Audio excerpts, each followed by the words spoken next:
ಮೀರಿಯಂ ಮೇಡಮ್ದು birthday ಇದೆ. Birthday ಪ್ರಯುಕ್ತ ಕಾರ್ತಿಕ್ ಅವ್ರ ಕಡೆಯಿಂದ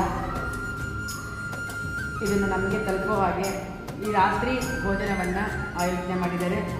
ಮೀರಿಯಂ ಮೇಡಮ್ಗೆ ನಮ್ಮ ಮಕ್ಕಳ ಪರವಾಗಿ, ನನ್ನ ಪರವಾಗಿ 100 ವರ್ಷ ಸುಖವಾಗಿ ಬಾಳಲಿ ಅಂತ ಹೇಳಿ wish happy birthday ಮೀರಿಯಂ.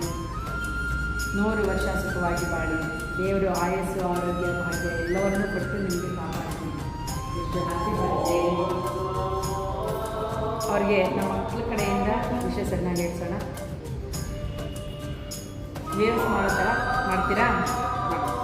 Happy birthday. ಶುರು ಮಾಡಿ.